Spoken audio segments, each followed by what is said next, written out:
Myself Helen Mehta, working as an assistant professor in computer engineering department in MGPL Nursery. Today I am going to discuss the practicals of system programming. Our first practical is to study macro and macroprocessor. Now first of all, what is macro? A macro is a unit of specification for program generation through expansion. So macro is a small program in which macro definition is replaced with macro call statements when it is called. Now first of all, we will see what is macro. So macro consists of name, set of formal parameters and body of the loop. Let's take example. Here is an example of macro. So always macro start with macro, macro, and always it is written in the capital letters, and macro end with mn. Whatever written in these two statements is it is a body of the part. Now first of all, name. So add is a name of macro. After that we write n%a. So n%a is a name of variable. So second set of formal parameters. So our parameters is a, and last is body of the code. Whatever written in the macro and macro end is known as the body of the macro. Now what is macro expansion? So we replace macro definition at the place of macro call. So our code is expanded. So the use of macro name with a set of actual parameters is replaced by some code generated from its body. So this is called the macro expansion. There are two types of macro expansion. First is lexical expansion and second is semantic expansion. First is lexical expansion. It implies replacement of a character string by another character string during the program execution. So if we replace one string by another string, it is known as lexical expansion. It is used to replace occurrence of formal parameters by corresponding actual parameters. So our actual parameters is replaced by formal parameters. Now second is semantic expansion. Semantic expansion is characterized by the fact that different uses of macro can lead to codes which differ in the number, sequence and opcodes of the instruction. For example, generation of type-specific instruction for manipulation of byte and word operand. Next is macro definition and macro call. Now first of all, macro definition. Macro definition is enclosed between a macro header statement and macro end statement. As we seen earlier, whatever written in the macro starting, this is a macro header and this is a macro end. So whatever written in this portion is known as macro definition. As we mentioned, macro definition is enclosed between macro header statement and macro end statement. Macro definition are typically located at the start of the program. The macro prototype statement declares the name of macro and kind of parameter. The syntax is macro name followed by formal parameters. As we seen here, macro name add is a macro name. It is followed by the formal parameters a.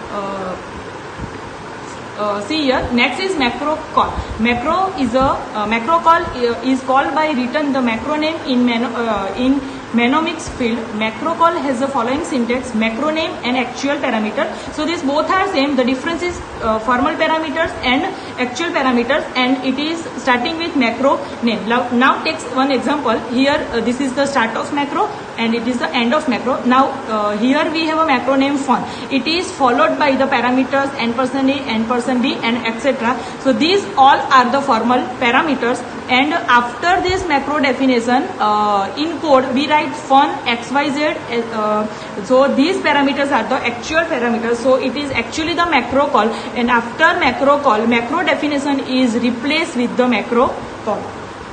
Now next, macro expansion. So when we call the macro expansion is occur. So macro call leads to macro expansion. During macro expansion, the macro call statement is replaced by the sequence of assembly statements. So whenever we call the macro definition is replaced at the place of macro call.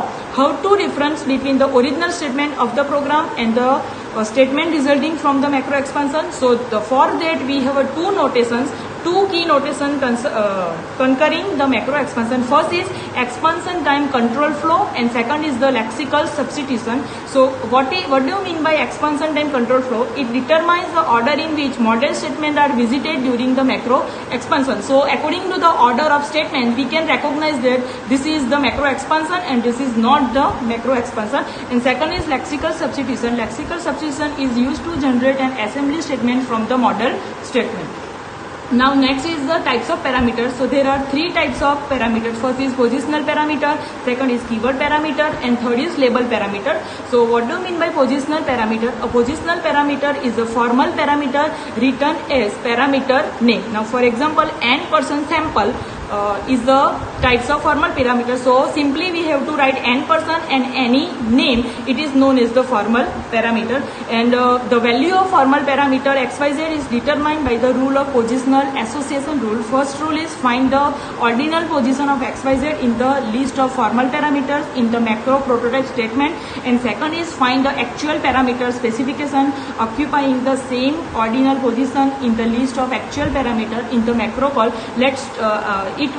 This portion we will see in the example next is the keyword parameter. Keyword parameter is written as a parameter name with ordinary string. So it is written in the parameter kind equal to in the syntax rule. We can use the n% kw and n% op, n% reg and n% cc as a keyword parameter, and it is very useful parameter where long list of parameters have to use. So whenever we have to use many parameters, we can use the keyword parameter. Now third is the label parameter. Label parameter is the start with n% lab. It is defining in the operand field of the macro name. So after macro name we can use the label parameters, and always label parameters start with the label parameters end with the equal to sign. Now let's take the example. This is the starting of macro.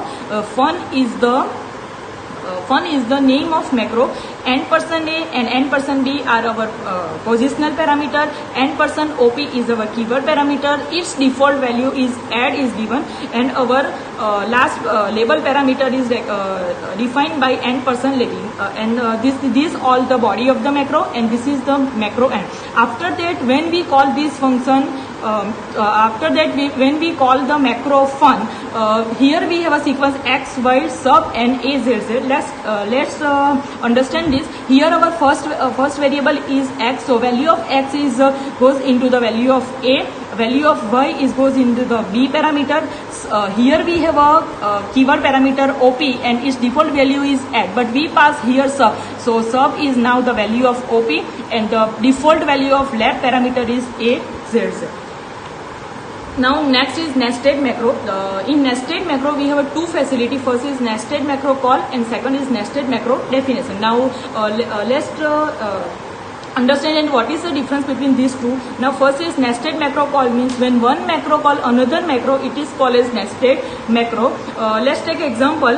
Our first macro is AAA and second macro is BBB. Let's take we have to define first macro AA is our macro name and A is the parameters of this macro.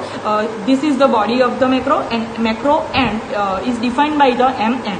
Now our second macro is macro BBB, and B is our parameters. Now in second macro we call the first macro. So one macro is called in another macro. It is the concept of nested macro call. We call macro A in macro B, and one condition is that before call one macro we have to define this macro before this. So we call A macro in the B macro. So first of all A macro is defined before the B, so we have to define macro A before the B. So this is the concept of nested macro call. Next is nested macro definition. When one macro is defined in another macro, it is called the nested macro definition. Now start with the example. This is the macro B. We define macro. BBB is our macro name and B is a variable name. Now in one macro, before ending this macro, we write another macro A, and end this macro before ending this B macro. This concept is known as nested macro definition, means one macro is defined in another macro, so macro A is defined in macro B.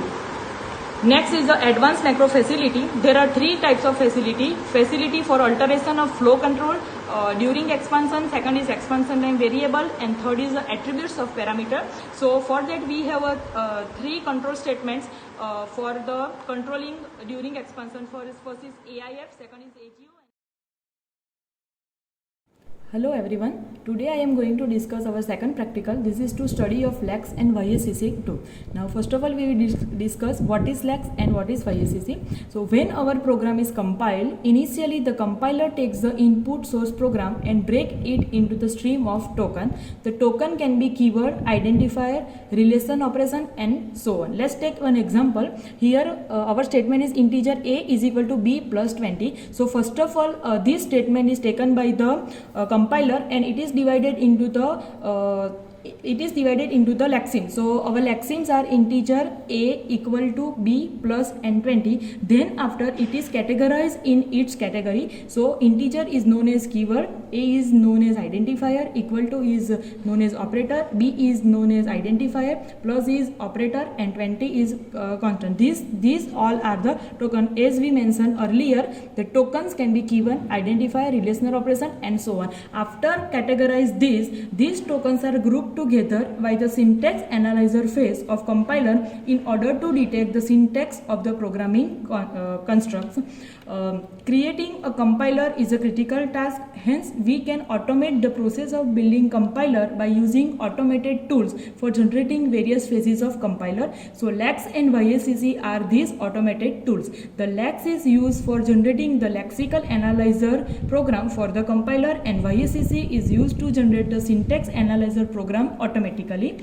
LAX takes a set of description of tokens in the form of regular expression. After that it produces the C program which is actually a lexical analyzer program. The set of description in the form of regular expression is called LAX specification file. Similarly for YACC the specification file contains the context free grammar which is used to analyze the syntax of tokens. Here is the uses of LAX. First LAX is here, so input of the LAX is LAX specification file, and after we give these automated tools it will generate the lexical analyzer. After that lexical analyzer program is given to the C compiler, and after compiling this program we can get the executable file. In executable file input is the input program and we will get the sequence of token. As we see earlier, it is the sequence of tokens: keyword, identifier, operator, identify, operator, statement. It is only for one statement. Here we have a whole program, and whole program is separated in the sequence of token. This is the work of LAX. Same use of YACC. For YACC tool, input is YACC specification file and we get the syntax analyzer. This syntax analyzer is given to C compiler, and C compiler give us executable program. In executable program we have an input program, and this input program is the output of LAX sequence of token, and this sequence of token is generated in the syntax tree. So output of the YACC is the tree structure. Thank you.